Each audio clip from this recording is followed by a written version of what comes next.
नमस्कार मित्रांनो, स्वागत आहे तुमचं पुन्हा एकदा आपल्या नवीन व्हिडिओमध्ये। आजच्या आपल्या व्हिडिओमध्ये आज आपण या ठिकाणी अतिशय महत्त्वाचा आणि प्रत्येकाच्या मनात असलेला प्रश्न या ठिकाणी बघणार आहोत, म्हणजेच 50 गावरान कोंबडी पालन खर्च आणि उत्पन्न।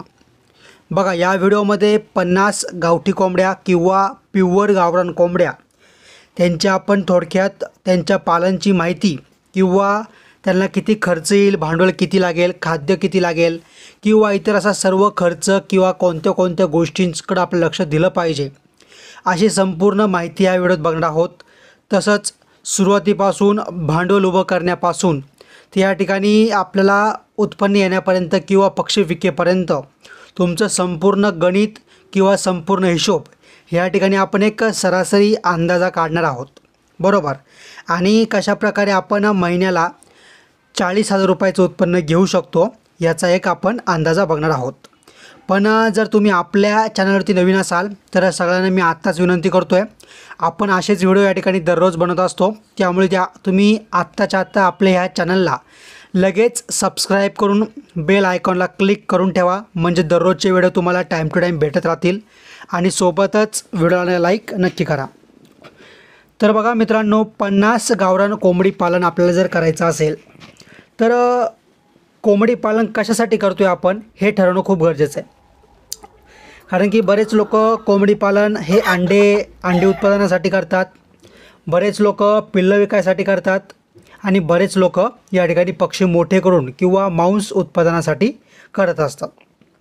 आता तुम्हाला कशासाठी कोंबडी पालन करायचं आहे हे मला आता लगेच तुम्ही कमेंट करून सांगायचं आहे। तर बघा, आपण आज जे गणित बघणार आहोत ते गणित मांस उत्पादनासाठी कोंबडी पालन कशा प्रकारे केलं जाऊ शकतं किंवा त्याचं उत्पन्न काय, खर्च काय ते आपण बघणार आहोत, बरोबर। मग आता जर कोंबडी पालन आपल्याला करायचं आहे तर सर्वात प्रथम आपल्याला लागणारं भांडवल कोणतं आहे, तर ते लागणार जे भांडवल आहे ते आहे म्हणजे आपलं शेड किंवा त्यांना ठेवण्याची राहण्याची जागा। आता 50 गावठी कोंबड्या आहेत तर त्यांना शेड किती लागेल? जर तुम्हाला आता अंड्यांसाठी करायच्या असत्या तर तुम्हाला शेड किती लागलं असतं? तर बघा, एका कोंबडीसाठी आपण 1.5 स्क्वेअर फूट जागा पकडली तर आपण 50 गावरान कोंबड्या पाळणार होतो, म्हणजे आपल्याला 75 स्क्वेअर फूट या ठिकाणी शेड लागलं असतं। पण इथं काय करायचं आहे, आपल्याला कोंबडीपासून पिल्लं काढायची आहेत, पिल्लं मोठे करून मग विकायची आहेत। मग त्यासाठी आपण काय करायचं आहे, एक कमीत कमी 500 ते 600 स्क्वेअर फुटाचं तरी शेड या ठिकाणी बांधणं गरजेचं आहे। बरं, आता शेड कसं बांधायचं? कारण की बरेच लोक काय करतात, ताडपत्री वगैरे आणतात किंवा गवताचं वगैरे गुलतुऱ्याच्या काड्या असतील असं एक छोटंसं साधंसं कुऱ्हाड करतात, ठीक आहे, काही हरकत नाही आहे। पण बघा, बरेच लोक मळ्यामध्ये, शेतामध्ये, डोंगराकडे राहत राहतात आणि अशा ठिकाणी जे पण जंगली प्राणी असतात जसे की कोल्हा, लांडगा, कुत्रा असेल, वाघ असेल किंवा मग मुंगूस असेल, साप असेल, असे अनेक प्रकारचे जे पण जंगली प्राणी असतात, रानटी प्राणी असतात, तर त्यांच्यापासून आपल्या कोंबड्यांचं संरक्षण झालं पाहिजे असं शेड तुम्ही या ठिकाणी बांधणं गरजेचं आहे, बरोबर। कारण की नुसतं तुम्ही पैसे वाचवायला गेलात तर तुम्हाला या ठिकाणी समजा कोंबड्या विकायला आल्या, विकायच्या 8 दिवस आधीच जर कोंबड्या खाऊन घेतल्या मग त्यासाठी तुम्हाला आधीच या ठिकाणी काळजी घेणं गरजेचं आहे, बरोबर।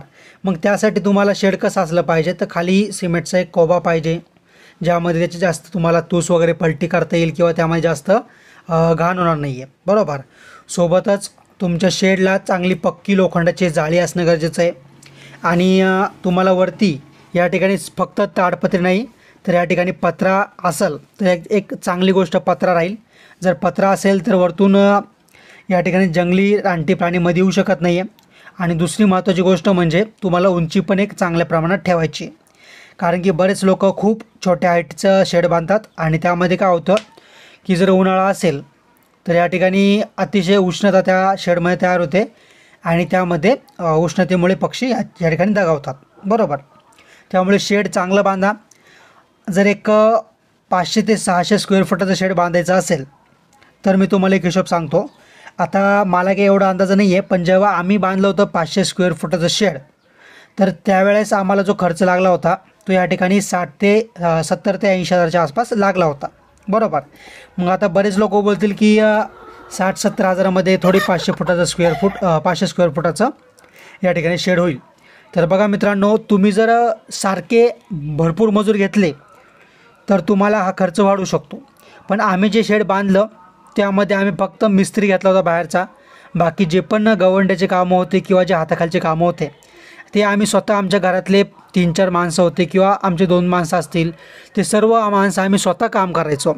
स्वतः आम्ही दगडं वाहिले, स्वतः आम्ही सिमेंट काढलं, स्वतः आम्ही टोकऱ्या दिल्या आणि स्वतः आम्ही खांब उभे केले। सर्व गोष्टी आम्ही स्वतः केल्या। त्यामुळे काय होतं की जितकं तुम्ही स्वतः करशाल तितका तुमचा खर्च कमी येईल। नाहीतर तुम्ही फक्त म्हणले की आम्ही उंटावरनं शेळ्या हाकणार, किंवा मग एक मन सांगतोय, तुम्ही जर म्हटले की नुसतं आम्ही हुकूम सोडणार आणि समोरच्याने कामं केले पाहिजे ना आम्हाला जास्त प्रॉफिट पण पाहिजे, तर बघा हा व्यवसाय असाच आहे। यामुळे तुम्हाला स्वतः झिजावं लागेल, तेव्हाच तुम्हाला या ठिकाणी फायदा होऊ शकतो, बरोबर। आता झालं हे सर्व शेडचं। आता शेड झाल्यानंतर तुम्हाला तुमच्या शेडभोवती एक 6 ते 7 फुटाचं तरी या ठिकाणी कंपाऊंड करणं गरजेचं आहे। आता हे 6 ते 7 फुटाचं कंपाऊंड का करायचं आहे, तर बघा या ठिकाणी तुम्ही तुमच्या कोंबड्या दिवसभर मोकळ्या सोडायच्या आहेत, ज्यामध्ये कोंबड्या नैसर्गिकरित्या चरतील, त्यांचं खाद्य ते स्वतः शोधतील। परत त्यांचा मानसिक त्रास आहे की जेव्हा आपण कोंबड्या एका ठिकाणी बंदिस्त ठेवतो, ज्यामध्ये त्यांच्या जो पण आपण म्हणतो नैसर्गिक क्रिया असतात त्या होत नाही आहे। जेव्हा आपण मोकळ्या सोडतो, ज्यामध्ये त्याच्या सर्व नैसर्गिक क्रिया पण होतात, ते जमीन खंदून त्या झाडाखाली बसतात, माती कोरतात, मातीमधले किडे खातात, मोकळे फिरतात, गवत खातात, ज्यामुळे त्या लवकर ग्रो होतात आणि आपलं जे खाद्य खर्च आहे या ठिकाणी आपला 50 ते 60% खाद्य खर्च कमी येतो। पण तुम्हाला नुसतं शेड बांधायचं नाही आहे, तर या ठिकाणी तुम्हाला त्यामध्ये झाडं लावायचे, तुम्ही सुबाबळ म्हणा किंवा मग तुम्ही शेवगा लावा, असं तुम्ही झाडं लावायचे, म्हणजे कोंबड्यांना सावली प्लस त्यांना चारा, ह्या दोन्ही गोष्टी तुम्हाला त्या ठिकाणी भेटून जातील। आता हे सर्व झालं आपल्या त्यांना राहण्याबद्दल। आता बघूया कोंबड्या आणायच्यात आपल्याला किती, 50। आता इथं पण बरेच लोक बोलतील की आपल्याला फक्त 50 कोंबड्या आणायच्या होत्या, तर मग तुम्ही इतकं मोठं शेड का केलं, बरोबर। तर याचं उत्तर तुम्हाला पुढं भेटणार आहे, त्याच्यामुळे व्हिडिओ नीट काळजीपूर्वक शेवटपर्यंत बघा, एक पण मिनटं तुम्ही चुकवू नका। मग आता आपण आणायच्यात 50 कोंबड्या प्युअर गावरान। आपण एक कोंबडी आणली 400 रुपयांनी, अशा आपण आणल्यात 50 कोंबड्या। आता 400 आहे 4000 आणि 4500 20,000, म्हणजे आपल्याला खर्च आला 20,000 रुपये मोठ्या डायरेक्ट अंड्यावरच्या कोंबड्या आणायला। त्यानंतर आपण या कोंबड्यांमागं एक सरासरी आपण 5 कोंबडे आणले। किती? या कोंबड्यांमागं आपण एक सरासरी बघायला गेलो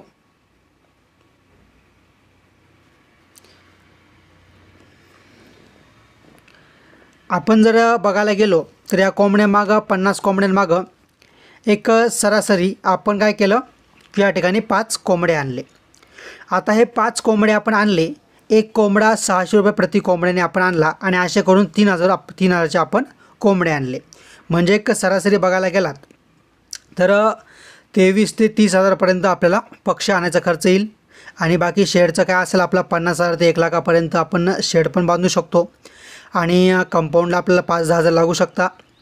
झाडं आणण्यासाठी तुम्हाला काय 20 रुपये 50 रुपये काडी भेटेल, त्याप्रमाणे तुम्हाला जितके तुमच्या जागेत झाडं बसतील तितके झाडं तुम्ही या ठिकाणी लावू शकता। आता हे सर्व नियोजन झालं, त्यानंतर तुम्हाला 5 ते 10 हजार ताडपत्री असेल, पाणी पिण्याची भांडी असेल, त्याचनंतर तुमचे काही फॉगर वगैरे असेल किंवा मग अनेक प्रकारच्या ज्या छोट्या मोठ्या गोष्टी असतील त्या तुम्हाला या ठिकाणी लागून जातील। आता हे झालं आपलं भांडवल। आता हे जे भांडवल आहे ते तुम्हाला आयुष्यात एकदाच खर्च करायचं आहे, वन टाईम तुमची इन्व्हेस्टमेंट असणार आहे। आता त्यानंतर आपण बघूया की आपलं खर्च किती येईल, एका बॅचमागं आपला खर्च किती येईल। आता ही जी बॅच आहे आपली 1 वर्षाची, आपण म्हणजे पूर्ण 1 वर्षाचा हिशोब बघतो आहे आणि त्यामध्ये आपण 3 बॅच काढतो आहे, बरोबर।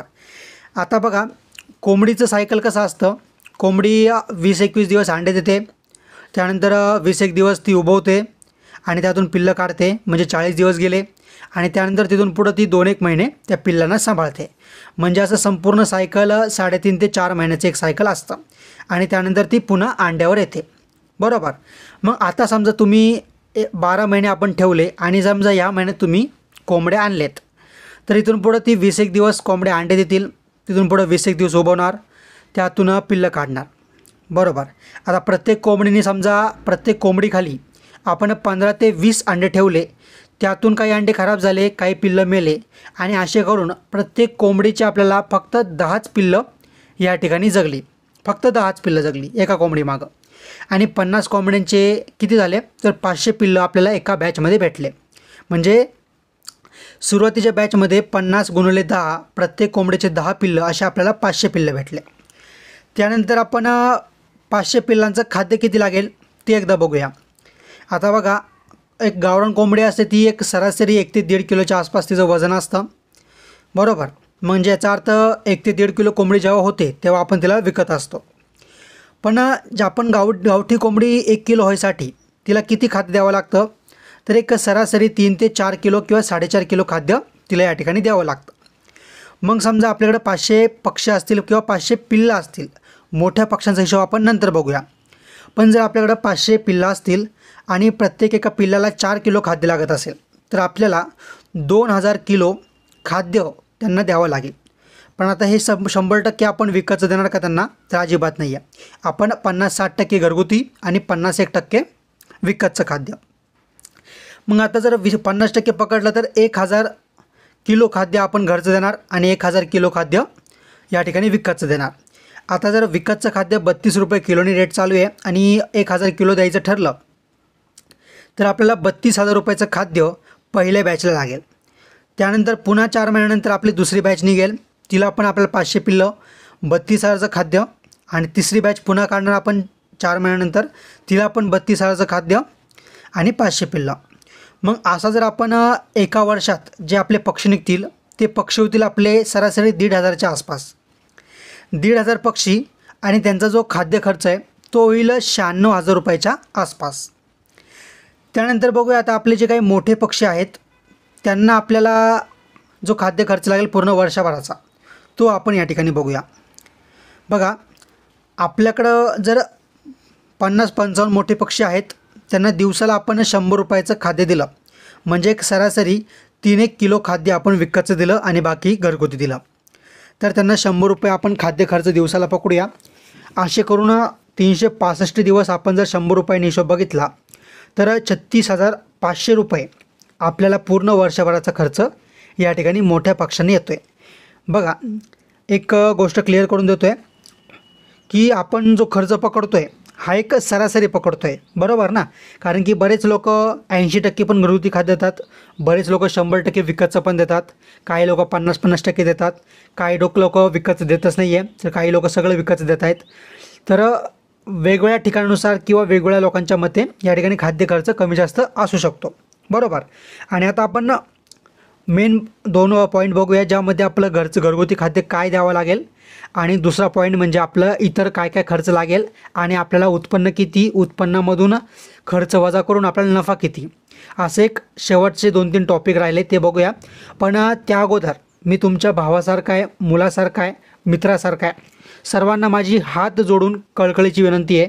मी अतिशय मेहनतीने तुमच्यासाठी व्हिडिओ बनवतो आहे, पण तरी देखील तुम्ही आपल्या व्हिडिओ लाईक का करत नाही आहे, तर प्लीज प्रत्येकाने आपल्या व्हिडिओला लगेच लाईक करा. आणि बघा, आपण लवकरच शेळीपालन, बोकडपालन आणि कोंबडी पालन यासाठी मोफतमध्ये प्रशिक्षण ट्रेनिंग आणणार आहोत. जर तुम्हाला या ट्रेनिंगचा लाभ घ्यायचा असेल तर तुम्ही आत्ताच्या आता आपल्या या चॅनलला सबस्क्राईब करायचं आहे, बेल आयकॉनला क्लिक करायचं आहे आणि कमेंटमध्ये तुम्ही तुमचा हा जिल्हा या ठिकाणी कमेंट करायचा आहे. बघा, पुन्हा सांगतो आहे, कमेंट तुमचा जिल्हा तुम्ही कमेंट करा, चॅनलला सबस्क्राईब करा, बेल आयकॉनला क्लिक करा. या 3 गोष्टी केल्या आणि जास्ती प्रमाणात झाल्या तर आपण लवकरात लवकर ट्रेनिंग या ठिकाणी आणणार आहोत, बरोबर. आणि जर तुम्हाला वाटत असेल या व्हिडिओमधून काही तुम्हाला माहिती भेटली आहे तर तुमच्या मित्रापर्यंत हा व्हिडिओ तुम्ही नक्की पोहोचवा, म्हणजे शेअर करा व्हिडिओला. आता बघा, आपण वळूया आपल्या मेन मुद्द्याकडे, जो की आहे घरगुती खाद्य काय द्यायचं. जसं की मी प्रत्येक व्हिडिओ सांगत असतो की तुम्ही तुमच्या शेतामध्ये पहिली गोष्ट सुबाबळ आणि शेवगा ह्याचे झाडं लावा, म्हणजे तुमच्या कोंबड्या त्याखाली बसतील, त्याची पानं खातील, त्यांना कॅल्शियम भरपूर प्रमाणात भेटेल. सोबतच तुम्ही त्या ठिकाणी शौरी, पालक असेल, मेथी घास असेल, अशा प्रकारचे तुम्ही चारा पिकं घ्या. तुमच्या शेतातला, तुमच्या आजूबाजूच्या मार्केटमधला जो काही खराब भाजीपाला आहे तो तुम्ही त्यांना टाकू शकता बारीक करून. तुमच्या फार्ममध्ये, कंपाऊंडमध्ये एक छोटासा तुम्ही उकिरडा कराच. उकिरड्यामध्ये काही गांडूळ होतील, किडे होतील, ते कोंबड्या खातील. आणि सोबतच या ठिकाणी तुम्हाला जर शक्य असेल तर तुम्ही किडे या ठिकाणी बनवा, ॲझोला लावा. अशा प्रकारे संपूर्ण खाद्य नियोजनावरती मी अगोदरच भरपूर व्हिडिओ बनवले आहेत. जर पुन्हा व्हिडिओ पाहिजे असेल तशी पण मला कमेंट करा. आता त्यानंतर बघा आपले इतर खर्च काय आहे तर इतर खर्च आपले आहेत की लसीकरण. आता लसीकरण करणं गरजेचं आहे का? बघा 7 ते 15 दिवसाच्या आसपास तुम्हाला लसीकरण करणं अतिशय महत्त्वाचं आहे. त्यामुळे तुम्ही प्रत्येकाने लसीकरण नक्की करा आणि त्यामुळे आपली मरतूक या ठिकाणी कमी राहील. बरोबर. त्यामुळे तुम्ही लसीकरण करा. आणि जर आपण लसीकरणाचा खर्च बघितला तर आपण एक 10 ते 20 हजार पकडून चालूया. तर 20 हजार आपण लसीकरणाचे पकडले. त्यानंतर इतर खर्च ज्यामध्ये आपला तूस असेल, आपला बल्ब खराब झाला, ताडपत्री फाटली किंवा आपला जो काय आपण फार्ममध्ये चुना मारतो किंवा स्वच्छता करतो त्यासाठी आपल्याला ज्या काही गोष्टी लागतील तो सर्व खर्च आपण 20 हजार पकडला. त्यानंतर आपण ब्रूडिंग करणार आहोत, कारण की जेव्हा आपले पिल्ले लहान असतील तेव्हा आपण त्यांना ब्रूडिंग करायचे आहेत. बरोबर ना. जसं की मी तुम्हाला आधी सांगितलं नाही आहे, पुन्हा सांगतो. तुमचे अंडे उबवल्यानंतर त्यातून पिल्लं बाहेर निघतील तर त्या पिल्लांना तुम्हाला 15-15 दिवसाचं किंवा तुम्ही थोड्या दिवसांनी टेम्परेचर कमी करत जायचं आहे किंवा एक ब्रूडिंग सेटअप करायचा आहे. तुम्हाला जर ब्रूडिंग सेटअप पाहिजे असेल तर त्याच्यावरती व्हिडिओ आणणारच आहे मी. बरोबर. तर तसं तुम्हाला ब्रूडिंगसाठी लाईट लागेल. बरोबर. मग लाईटीचा खर्च जर आपण 500 रुपये महिना जरी पकडला तर 6000 रुपये या ठिकाणी एका वर्षाला तुम्हाला खर्च लागेल. आता आपण सर्व खर्च बघितला. आता मेन आपलं उत्पन्न बघूया. तर बघा आपल्याजवळ आहेत 500, 500, 500 असे 3 बॅचचे 1500 पिल्लं. आता हे पिल्लं मोठे झाले आहेत आणि विकायचे आहेत. आणि पुन्हा क्लिअर करतो, हे सर्व पिल्लं एकाच वेळेस विकायला अजिबात येणार नाही. कारण की जे पहिली बॅच आहे ती या ठिकाणी तुमची 4-5 महिन्यानंतर तुम्ही विकून टाकणार, तेव्हा दुसरी बॅच लहान असणार. जेव्हा दुसरी बॅच विकायला येईल तेव्हा तिसरी बॅच लहान असणार. त्यामुळे तुमचे हे 3 टप्प्यामध्ये विकले जातील. बरोबर. त्याच्यामुळे तुमचे पण पैसे या ठिकाणी मोकळे होत राहतील. मग बघा आता 1500 पिल्लं आहेत आपले आणि त्यामध्ये जर आपण 40% 40-60चा रेशो पकडला, ज्यामध्ये 40% कोंबडे आणि 40% कोंबड्या अशा मानलं तर 600 कोंबडे भेटतील आणि 900 आपल्याला कोंबड्या भेटतील. जर 600 कोंबडे म्हणजे एक कोंबडा आपण जर 600नेच विकला तर 600 × 600 3,60,000 रुपये आपल्याला फक्त कोंबडे विकून भेटत आहेत. त्यानंतर 900 × 400 म्हणजे एक कोंबडी आपण 400ला जर विकली तर 900 × 400 3,60,000 आपल्याला कोंबड्या विकून देखील भेटत आहेत. असा जर आपण दोघांचा हिशोब केला तर 7,20,000 रुपये आपल्याला सर्व पक्षी विकून या ठिकाणी भेटत आहेत. म्हणजे बघा आपल्याजवळ अजून पण आपल्याकडे जे मोठे पक्षी होते किंवा जे पण अंड्यावरच्या कोंबड्या होता, आपला पॅरेंट स्टॉक होता, तो आपल्याकडे अजूनही तसंच आहे. बरोबर. ती आपली जी शेड आहे ते आपलं तसंच आहे, कंपाऊंड तसंच आहे. त्यामुळे आपण तो खर्च यामध्ये पकडणार नाही आहे. तो खर्च आपला लाईफ टाईम असणार आहे, त्याच्यात आपलं नुकसान नाही आहे. फक्त आपण पिल्लं विकून 7,20,000 रुपये कमवले. आता यातून आपला खर्च आपण वजा करूया, ज्यामध्ये बघा पिल्लांचं खाद्य 96,000, मोठ्या पक्ष्यांचं खाद्य 36,500, लसीकरण 20,000, त्यानंतर इतर खर्च 20,000 आणि लाईट बिल 6,000. असा सर्व खर्च आपण जेव्हा वजा करतो आपल्याकडे जी रक्कम येते ती येते 5,41,000 रुपये. आता 41,000 रुपयामधून आपण वरचे आणखी 41,000 या ठिकाणी वजा करायचे. आता तुम्ही म्हणशाल हे वजा का करायचे? तर बघा तुम्ही कोंबडी पालन करतायत तर सुरुवातीला तुम्हाला डॉक्टर आणावं लागेल. एकदा तुम्हाला माहिती झाली त्यानंतर तुम्ही डॉक्टर जे पण वॅक्सिनेशन तुम्ही स्वतः करणार आहेत. पण जे काही तुम्ही सुरुवातीला डॉक्टर आणणार तर त्यासाठी तुम्हाला खर्च लागेल. त्याचप्रमाणे तुम्हाला या ठिकाणी कोंबडी जेव्हा तुम्ही विकायला जाल, मार्केटमध्ये जाल, तेव्हा तुमच्या गाडीचं पेट्रोल असेल किंवा तुमचं ट्रान्सपोर्टेशनचा खर्च असेल तो खर्च यामध्ये राहील. आणि असे सर्व छोटा मोठा जो तुमचा खर्च राहील, पाईपलाईन असेल तुमची छोटा मोठा खर्च, तो ह्या 41,000 रुपयामध्ये आपण अतिरिक्त पकडून टाकला आहे. म्हणजे बघा वरचे 41,000 रुपये आपण आणखी खर्च वजा केला. मग आता उरले 5 लाख. आता 5 लाखाला आपण 12ने भागाकार करूया. तर 5 लाख डिवाइड बाय 12 म्हणजे 5 लाखाला 12ने आपण भागलं तर या ठिकाणी 41,000 रुपयाच्या आसपास या ठिकाणी शिल्लक राहते. बरोबर. म्हणजे बघा जर 5 लाख आपण 12 महिन्याच्या हिशोबाने बघितलं तर 41,000 रुपयाच्या आसपास आपल्याला एका महिन्याची इन्कम या ठिकाणी किंवा एका महिन्याचं उत्पन्न, एका महिन्याचा नफा आपल्याला या ठिकाणी भेटतो आहे. तर अशा प्रकारे आजच्या व्हिडिओमध्ये आपण एक 50 कोंबडी पालन याबद्दलचं एक गणित किंवा एक जुगाडू नियोजन या व्हिडिओत बघितलं आहे. मित्रांनो, आपण बोकड पालन असेल, शेती असेल, कोंबडी पालन असेल, शेळी पालन असेल, गाय म्हैस असेल, असं संपूर्ण दूध व्यवसाय असेल, असं संपूर्ण गणित, संपूर्ण हिशोब, संपूर्ण माहिती आणि संपूर्ण आयडिया फक्त तुमच्यासाठी अगदी मोफत आणत असतो. त्या बदल्यात आपण जास्त काहीच मागत नसतो. फक्त तुम्ही आपल्या चॅनलला सबस्क्राईब करा आणि बेल आयकॉनला क्लिक करा. म्हणजे येणाऱ्या काळातील व्हिडिओ तुम्हाला टाईम टू टाईम भेटत राहतील. आणि व्हिडिओला लाईक नक्की करा. सोबतच तुम्हाला आपला हा व्हिडिओ कसा वाटला मला नक्की कमेंट करायची आहे. आपल्या ह्या व्हिडिओला टार्गेट ठेवूया आपण 1000पेक्षा जास्त कमेंट आल्या पाहिजे. म्हणजे आपण लवकरच ट्रेनिंगसाठी सुरुवात करणार आहोत. त्यामुळे प्रत्येकाने कमेंट, लाईक, सबस्क्राईब आणि शेअर जास्त प्रमाणात करायच्यात. आणि त्यापेक्षा महत्त्वाची गोष्ट म्हणजे आपण हा जो हिशोब बघितला आहे, गणित बघितलं आहे, हे फक्त आपण अंदाजा काढला आहे, कागदावरती हिशोब काढला आहे, बरोबर. जेव्हा तुमच्या ठरवल्याप्रमाणे सर्व गोष्टी होतील किंवा प्रत्येक गोष्टी या ठिकाणी नियोजनाप्रमाणे होतील तेव्हा तुम्हाला असा फायदा होऊ शकतो. पण या ठिकाणी जर वातावरण असेल किंवा तुमचं विक्री किंमत असेल, रोगराई असेल, आजार असेल, खाद्य नियोजन असेल, अशा अनेक गोष्टींमुळं यामध्ये बराच फरक देखील होऊ शकतो, बरोबर. यामध्ये फरकसुद्धा बघायला भेटू शकतो. हे तुमचं उत्पन्न कमी जास्त होऊ शकतं, खर्च कमी जास्त होऊ शकतो. त्यामुळे तुम्ही कोंबडी पालन सुरू करण्या अगोदर किंवा कोणताही निर्णय घेण्या अगोदर किंवा कोठेही पैसे गुंतवण्या अगोदर तुम्ही एकदा तुमची स्वतःची माहिती पण काढणं खूप गरजेचं आहे. कारण की पैसा तुमचा आहे, तर तुम्ही अगोदर स्वतः माहिती घ्या. तुम्हाला रिस्क किती आहे ते पण बघा आणि पूर्ण माहिती घ्या. कारण की बरेच लोक अर्धवट माहिती घेतात आणि मग कोणताही निर्णय घेतात तर त्यांना खूप मोठं नुकसान देखील होतं आहे. त्याच्यामुळे तुम्ही काळजीपूर्वक करा, माहिती काढा, पूर्ण माहिती घ्या, स्वतः अगोदर माहिती घ्या आणि मग सुरुवात करा. तुम्हाला या ठिकाणी नक्कीच फायदा होऊ शकतो जर तुम्ही योग्यरित्या सर्व गोष्टी केल्यात तर भेटूया पुढच्या व्हिडिओमध्ये. तोपर्यंत चॅनलला सबस्क्राईब करा आणि बेल आयकॉनला क्लिक करा. धन्यवाद.